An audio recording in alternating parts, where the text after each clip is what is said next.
3, 2, 1, action. Bismillahirrahmanirrahim. Assalamualaikum warahmatullahi wabarakatuh. Alhamdulillahirabbil alamin. Hamdan katsiran thayyiban barakan fi kama yuhibbu rabbuna wa yardah. Wa asyhadu an la ilaha illallah wahdahu la syarikalah. Wa asyhadu anna Muhammadan abduhu wa rasuluh. Allahumma shalli ala nabiyyina Muhammad wa ala alihi wa man tabi'ahum bi ihsan ila yaumiddin. Allahumma inna nas'aluka ilman nafi'a wa rizqan thayyiba wa amalan mutaqabbalah. Air putih aja. Puji syukur kita panjatkan pada Allah. Selawat dan salam semoga tercurah pada Nabi besar kita Muhammad sallallahu alaihi wasallam. Pemirsa sekalian yang semoga senantiasa dirahmati dan diberkahi oleh Allah.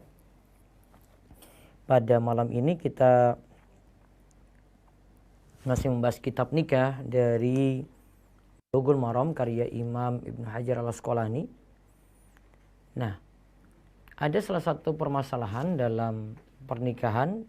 Kemarin kita telah sebut ada suami yang bersumpah tidak akan menyetubuhi istrinya lagi. Ini disebut dengan ila. Kemudian ada lagi dengan zihar yang kita bahas kemarin. Dan kafaratnya. Zihar itu seorang suami menyebut istrinya, engkau seperti punggung ibuku. Dengan maksud istrinya itu ingin dia haramkan, tidak digauli. Dan ucapan semacam ini dianggap sebagai ucapan talak di masa jahiliyah. Ini ada istilah li'an. Li'an itu, ini ada kasus suami istri itu berzina. Ya, suami atau istri itu berzina. Kemudian untuk membuktikannya, ya, suami di sini menuduh istrinya berzina. Untuk membuktikannya tidak ada bukti langsung, maka didatangkanlah si suami untuk mengatakan di depan pengadilan. Dia itu bersumpah bahwa istrinya itu telah berzina, dan kalau dia itu dusta maka laknat Allah untuknya. Maka disebut dengan li'an, saling melaknat. Nah, pembahasan ini sebenarnya ada di surat An-Nur. Awal-awal itu membicarakan tentang masalah li'an ini, saling melaknat. Dan ini juga ada dari hadis-hadis seperti hadis Ibnu Umar yang nanti akan kita bahas tentang masalah li'an. Li'an itu artinya saling melaknat.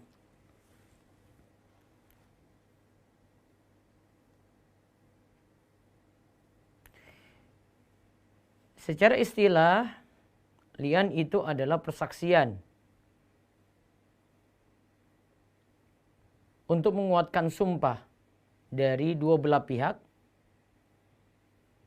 di mana akan ada di dalamnya saling melaknat atau mendoakan murka. Yaitu sumpahnya nanti 5 kali, yang keempat itu menyatakan bahwasanya dia benar-benar menyaksikannya. Jika itu dusta maka laknat untuknya atau murka Allah itu untuknya. Kita lihat hadis dari Ibnu Umar radhiyallahu anhuma. Dia berkata, si fulan itu bertanya. Dia berkata, wahai Rasulullah, ara'aita allau wajada ahaduna imra'atahu ala fahishatin. Wahai Rasulullah, bagaimana menurut pendapat baginda jika ada salah seorang di antara kami mendapati istrinya berbuat fahisyah, yaitu berbuat zina? Kaifa yasna'u? Apa yang harus dia perbuat? In takallama bi amrin azim. Jika ia menceritakan, berarti ia telah menceritakan sesuatu yang besar. Wa in sakata ala misli zalik falam yujibhu. Dan jika ia diam berarti ia telah mendiamkan sesuatu yang besar.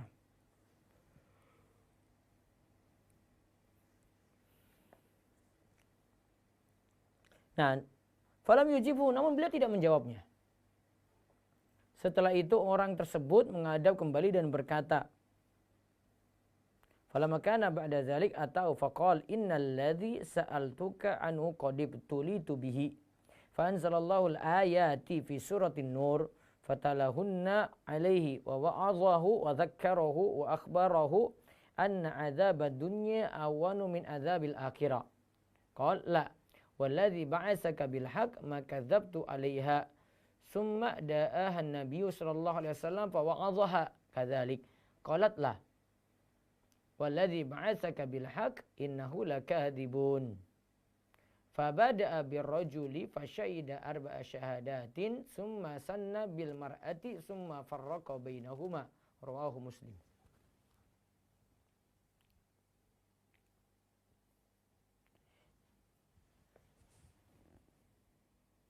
Nah setelah itu orang tersebut menghadap kembali dan berkata, sesungguhnya yang telah aku tanyakan pada Baginda dahulu telah menimpaku. Lalu Allah menurunkan ayatnya dalam surat An-Nur, yaitu ayat 6-9. Beliau membacakan ayat tersebut kepadanya.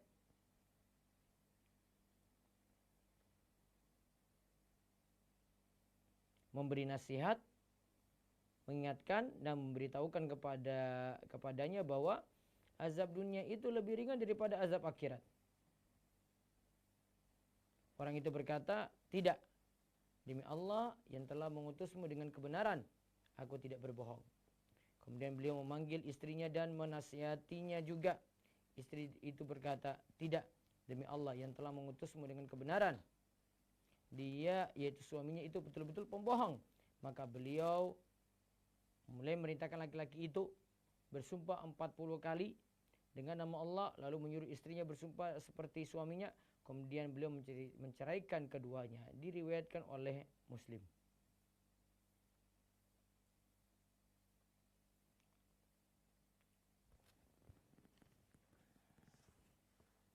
Nah, lihat pada kalimat saling bersumpah gitu ya, pada hadis terakhir disebutkan saling bersumpah.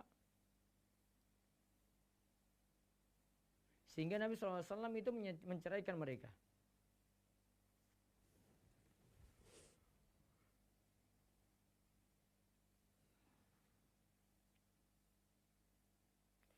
Nah, hadis ini jadi dalil tentang disyariatkannya li'an. Li'an itu saling melaknat karena suami menuduh istrinya itu berzina. Istri menyatakan tidak ada bukti, ya. Sedangkan suami menuduh.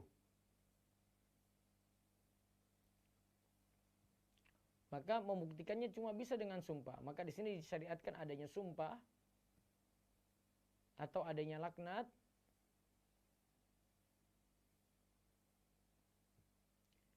jika memang pantas untuk tadi disyariatkannya saling melaknat li'an.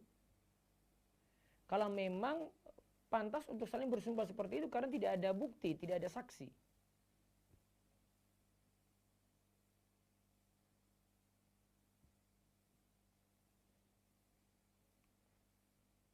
Jadi tuduhan ini ada karena memang tidak adanya bukti.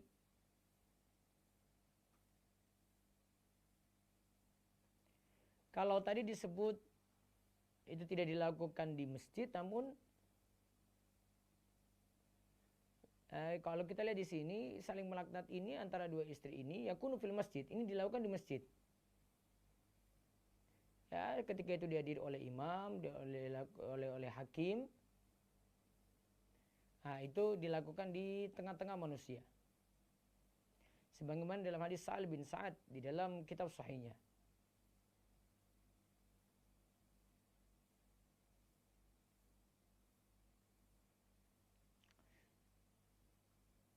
Nah, kemudian jika sudah bersumpah, misalnya suami di sini yang menuduh istrinya, maka dia itu bersumpah. Jika sudah bersumpah, maka nanti disempurnakan dengan adanya sumpah saling laknat.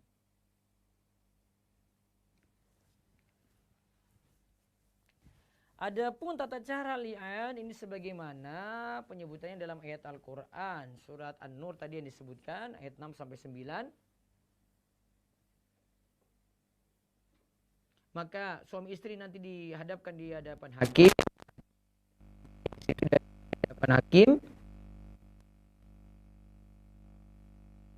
Suami mengatakan 4 kali bahwasanya aku bahwa berzina.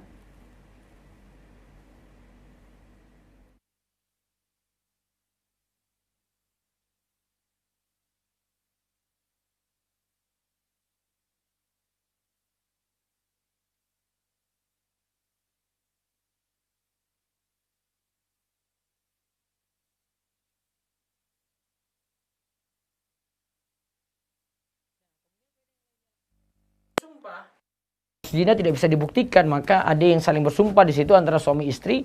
Mana yang didahulukan? Yang mengucapkan sumpah terlebih dahulu dan laknat tadi. Kalau kita lihat dari penjelasan hadis, laki-laki lebih dahulu untuk mengucapkan sumpah tadi, untuk saling melaknat.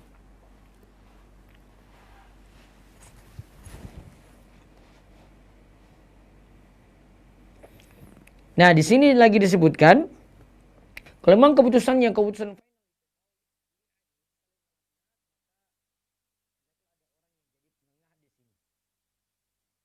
sebelum persidangan saling mengalah ini diadakan.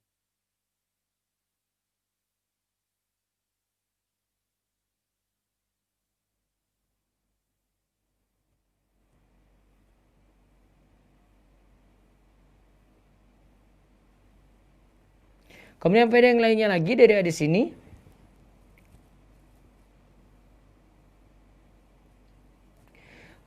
kan tadi ada pertanyaan yang diajukan dan Nabi SAW itu mendengarnya.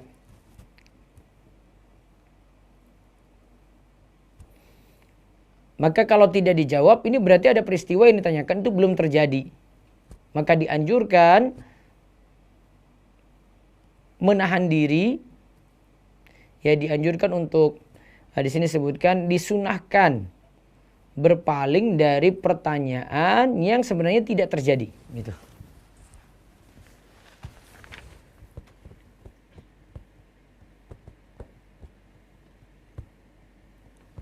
Nah, kemudian tadi kan pembuktian zina ini akhirnya saling melaknat. Kemudian keduanya itu pisah. Maka diingat kalau keduanya pisah di sini malah perpisahannya ini tidak bisa balik-balik lagi. Jadi saling melaknat di depan pengadilan, kemudian dipisah suami istri ini, maka mereka tidak bisa rujuk-rujuk lagi, tidak bisa balik-balik lagi. Jadi nggak main-main untuk masalah li'an ini.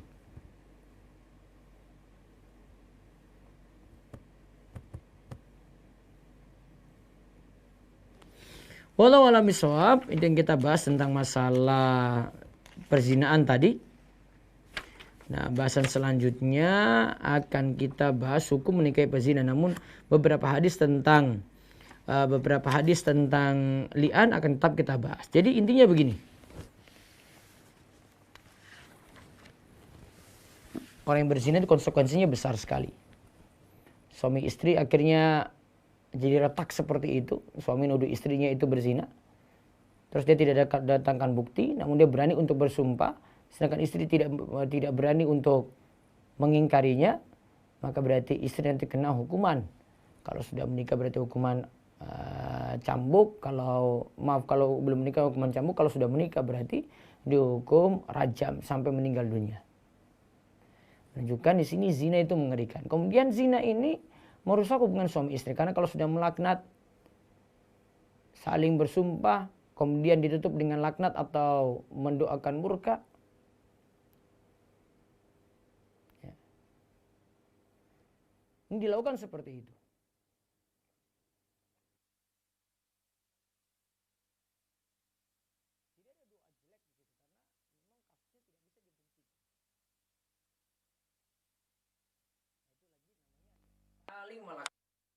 Kemudian tata caranya nanti dilakukan di depan pengadilan, bukan di depan seorang guru, bukan di depan seorang ustadz, bukan di depan seorang hakim, karena ini mencakup hal yang lebih butuh penerimaan resmi.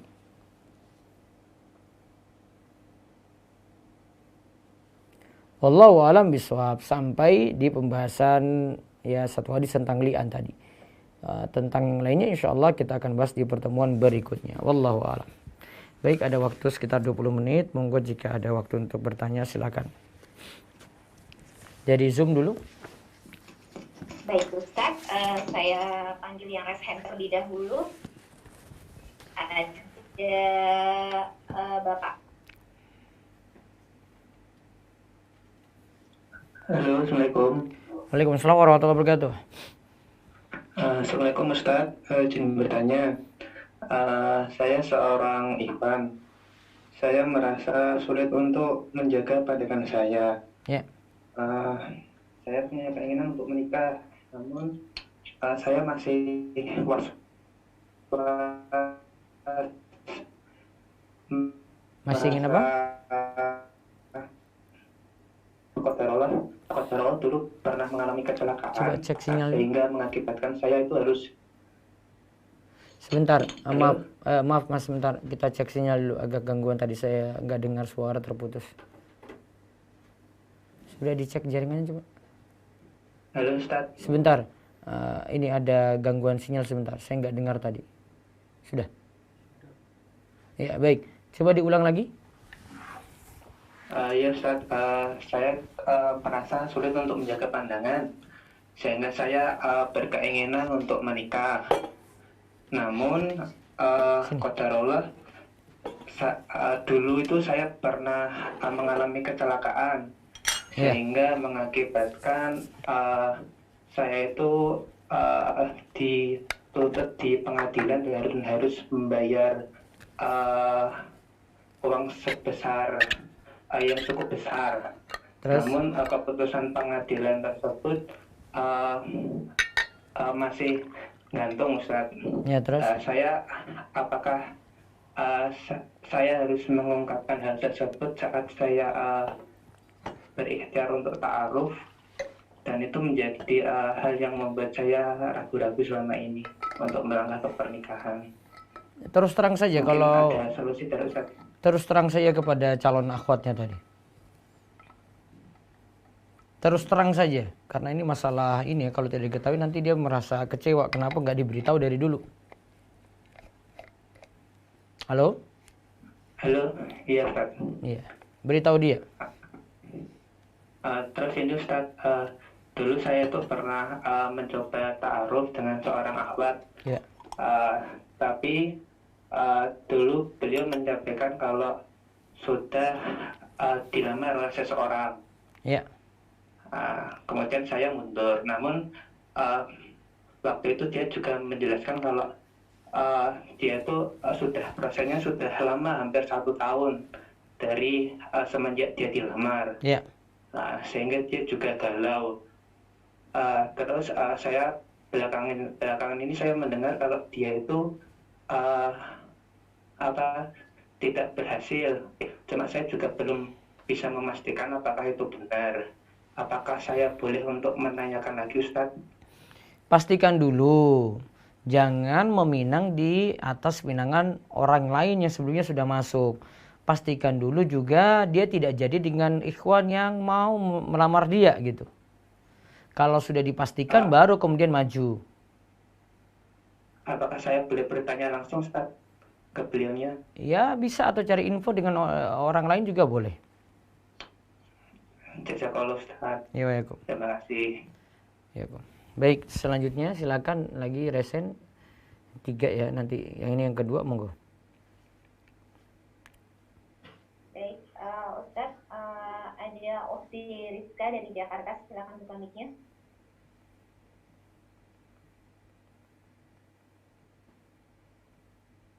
Ukhti Rizka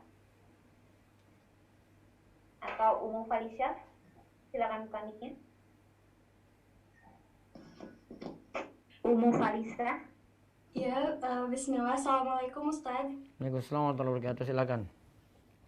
Maaf ya Ustadz, izin bertanya di luar tema. Ya. Jadi kan saya sebagai marketer produk makanan. Nah, kebetulan distributor itu mengadakan promo pre-ongkir seluruh Indonesia. Nah, otomatis kan saya juga promotionnya itu seperti itu ya Ustadz. Jadi ada pre-ongkir seluruh Indonesia. Ya. Nah, pas ada customer yang beli ke saya, terus saya infoin kan ke distributor.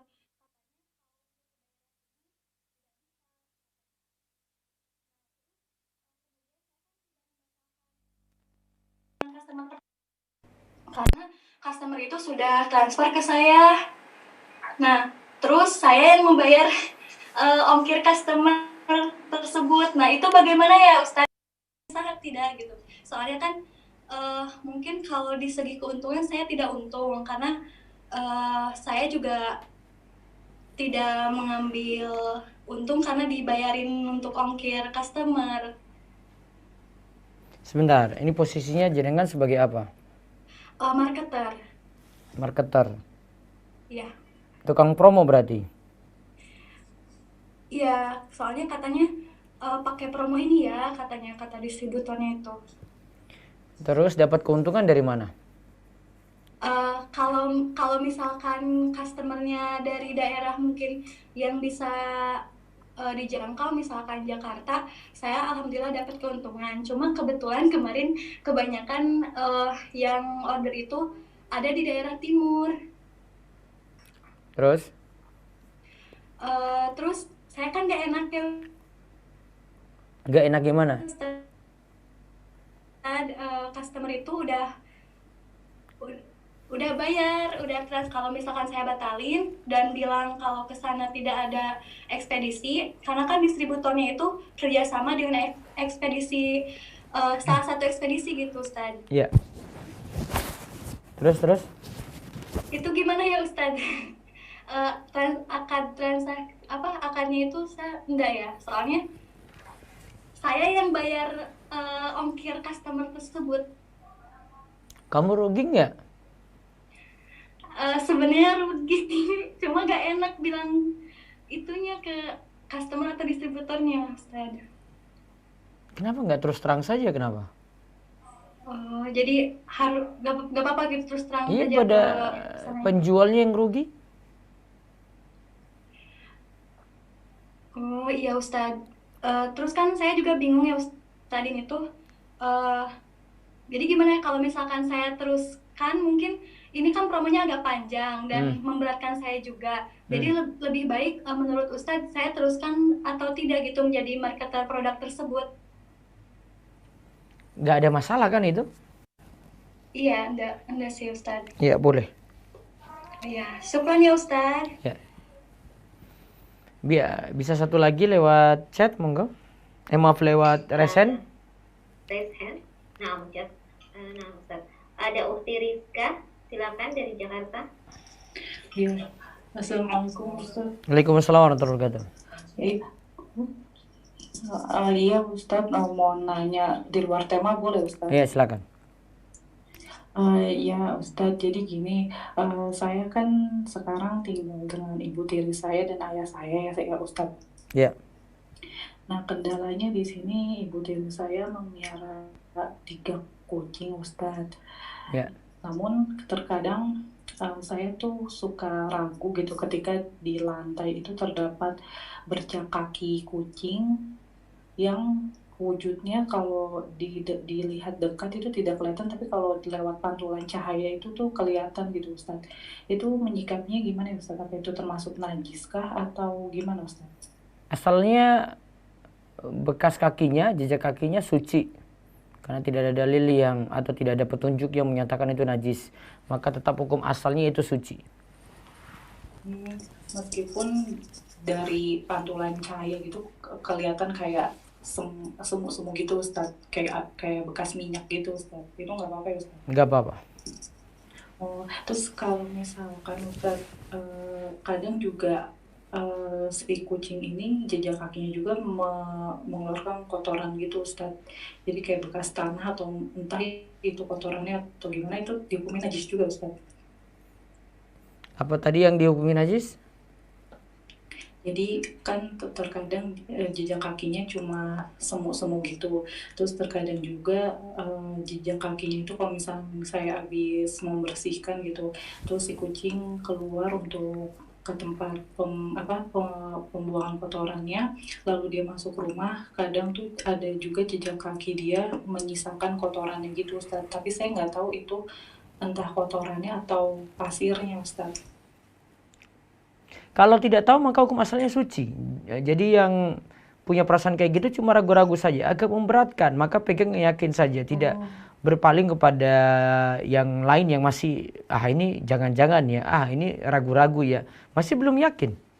Maka kembali hukum asal masih boleh sholat di tempat semacam itu, atau sampai pun dipakai untuk main-main pun nggak masalah gitu, karena hukum asalnya yang dia lewati juga suci. Oh, berarti yang seperti itu seperti was-was gitu ya Ustadz ya? Iya. Oke, baik Ustadz, makasih Ustadz jawabannya. Ya, satu lagi. Ini dari chat sekarang coba. Baru saya baca dulu di YouTube. Saya bacakan di chat. Bismillah, Assalamualaikum Ustaz. Apakah bagi seorang istri boleh menolak suami diajak safar lantaran bila ditinggal di kota tujuan harus menginap selama 1 minggu di rumah mertua ada 4 saudara ipar laki-laki? Jazakallah khair Ustaz. Ya kalau sekali-sekali nggak masalah, itu pun cuma 1 minggu, tinggal diatur nanti ketika tinggal di situ. Kalau bisa ya mungkin ada tempat yang aman untuk istri sehingga istri pun bebas untuk misalnya mandi, tidak satu dengan kamar mandi umum. Namun kalau terpaksa ya dia sendiri yang mengatur. Bagaimana kalau ke kamar mandi tetap nutup aurat gitu. Dia ngatur strategi seperti itu. Karena ini lebih menyenangkan hati suami juga jika istri itu bisa datang ke rumahnya suami, bergaul dengan mertua, bergaul dengan saudara-saudara suami, yaitu ipar-ipar tadi. Ya, walaupun kalau itu lawan jenis perlu hati-hati karena itu masih ipar itu mahram muakkad, mahram sementara. Ya, terus. Ada chat lagi? Kalau enggak saya baca YouTube dulu. Nah, Ustaz ada. Ya. Ustaz, saya ingin bertanya, saya dahulu seorang biseksual dan alhamdulillah sekarang sedang proses hijrah dan belajar. Tanpa saya sadari, saya sering mengingat-ingat hubungan romansa saya dengan sesama jenis. Dan saya menyukainya. Saya seringkali menegur diri saya, namun tanpa sadar terus teringat. Mohon feedbacknya Ustaz. Saat ini saya belum menikah. Syukran Ustaz, jazakallah khair. Kalau bisa segera menikah, 1, tobat pada Allah. Mudah-mudahan tobatnya tulus sehingga bisa jadi lebih baik setelah itu. Kemudian yang ketiga, itu masalah lingkungan. Orang dalam bergaul itu kata Imam Ibnul Qayyim ada 4 macam. Bergaul itu seperti orang yang butuh makan, butuh siang dan malam. Ini seperti bergaul dengan orang soleh, para ulama. Kemudian yang kedua ada yang seperti butuh obat. Dia berinteraksi, jual beli, muamalat, bekerja sama gitu. Itu seperti butuh obat. Kalau sakit dia datangi, kalau tidak sakit berarti ya dia tidak datangi tempat tersebut. Nah, jangan jadi yang ketiga dan yang keempat. Yang ketiga itu orang yang bergaul itu dia dapat penyakit, atau yang keempat dia dapat racun. Jangan sampai ketiga dan yang keempat. Wallahu a'lam bishawab. Itu sudah sebagai jawaban. Satu lagi lewat chat. Ustaz. Bismillah. Assalamualaikum Ustaz, izin bertanya. Jika wanita hamil tapi bawaannya malas-malasan dalam ibadah seperti menunda-nunda sholat, bagaimana menghadapinya Ustaz? Jazakallah khair. Ya perlu sabar-sabar untuk wanita haid wanita hamil seperti itu ya. Mungkin keadaannya malas, pengen istirahat, pengen berbaring, pengen berada di tempat tidur, ya. Ya, namun atur waktunya untuk halal baik juga. Wallahu a'lam. Baik, saya baca dulu. Apakah ini dari YouTube ya, dari Indri Safira. Apakah ditraktir oleh orang lain non muslim itu haram atau tidak? Soalnya saya tahu pekerjaan dia adalah menjual makanan haram. Ya, kalau menghindari lebih baik. Ustaz, bagaimana menanggapi seorang ibu yang selalu meminta agar anak perempuannya kerja di luar pulau? Sementara perempuan tersebut tahu hakikat bepergian sendirian itu tidak dibolehkan. Ini tentang masalah edukasi dan pemahaman pada orang tua ya. Mudah-mudahan orang tua bisa diluruskan.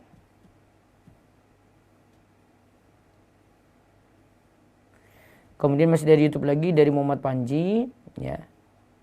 Assalamualaikum warahmatullahi wabarakatuh. Mohon izin bertanya Ustaz.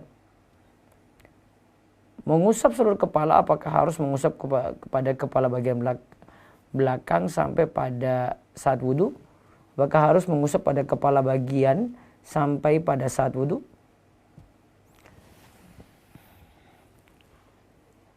Kalau ini cuma wudhu saja berarti ya kadar wajib yang dia penuhi ya. Kadar wajib yang termasuk rukun yaitu niat, berdiri. Nah, ini wudhu ya. Niat ya membasuh muka, mencuci tangan sampai siku, kemudian mengusap sebagian kepala, kemudian mencuci kaki sampai mata kaki, kemudian tertib atau berurutan. Kalau pertanyaan tadi mengusap seluruh kepala, apakah harus mengusap pada kepala bagian samping pada saat wudhu? Kalau mau bisa, ya, mengusap pada sebagian samping. Jadi gini, ini kan kena ini kalau kita usap gini. Mengusap seluruh kepala, apakah harus mengusap pada kepala bagian samping? Iya, kalau diusahakan bisa, itu lebih bagus. Walaupun tidak sampai wajib.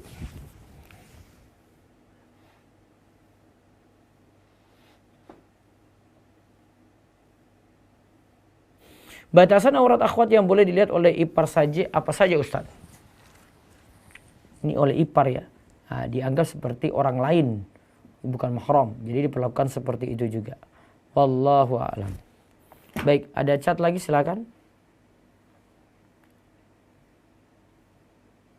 Nah, Ustaz, ada saya bacakan via chat Ustaz. Ya. Saya ingin bertanya bagaimana hukumnya jika bukti perzinaan ditunjukkan dengan rekaman atau video atau alat elektronik lainnya. Jazakallah khairan Ustaz. Nah, ini nanti jadi bukti di pengadilan, itu pengadilan yang akan putuskan itu.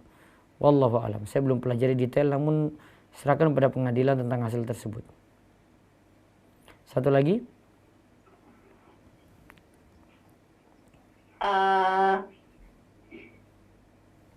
Ustadz izin bertanya. Ya. Pernah saya mengontrak rumah dan samping rumah dapat informasi bahwa ada pasangan kumpul kebo. Saat itu saya langsung laporkan ke pihak yang punya kontrakan agar dicek kebenarannya. Tetapi beberapa hari ditunggu tidak ada teguran dan pengecekan. Yang saya tanyakan, apakah kami tetangga tetap berdosa perihal dosa zina yang dilakukan tetangga karena infonya sudah valid mereka kumpul kebo. Barakallahu fiik. Kalau mau, pertama lapor ke pemilik kos atau pemilik kontrakan. Satu, kalau tidak bisa lapor ke Pak RT. Tidak bisa lagi ke atasnya lagi, terus sampai lurah. Mudah-mudahan laporan ini diterima dan bisa diingatkan orang semacam itu. Bilang saja kalau kami merasa terganggu, hubungan itu tidak halal dan takut pengaruh pada lingkungan, bahkan mungkin ngajak orang lain lagi menyatakan sama-sama ketidaksetujuannya. Wallahu a'lam bishawab. Satu lagi terakhir. Ya, assalamualaikum Ustaz. Waalaikumsalam warahmatullahi wabarakatuh. Izin bertanya, adakah cara melupakan seseorang menurut Islam? Karena Ana sulit melupakannya, dia di masa lalu Ana dan kami batal menikah. Jazakallah khair Ustaz. Harus segera move on. Jangan memikirkan dia lagi. Mudah-mudahan Allah Subhanahu wa taala berikan jodoh yang terbaik. Jangan fokus pada satu saja. Ingat ya, kaidah yang biasa saya sampaikan, jangan fokus pada satu jodoh saja. Kalau ini gagal, insya Allah akan dibukakan pintu yang lain, bahkan mungkin pintu yang lebih baik. Wallahu a'lam bishawab. Kami cukupkan dulu. Ini mohon maaf kami lebih awal ya karena kondisi. Mudah-mudahan Allah memberikan taufik dan hidayah untuk nambah ilmu dan amal, dan mudah-mudahan kita diberikan istiqomah. Kita tutup, kalian doa kafaratul majelis. Subhanakallahumma bihamdika asyhadu an la ilaha illa anta astaghfiruka wa atubu ilaik. Assalamualaikum warahmatullahi wabarakatuh.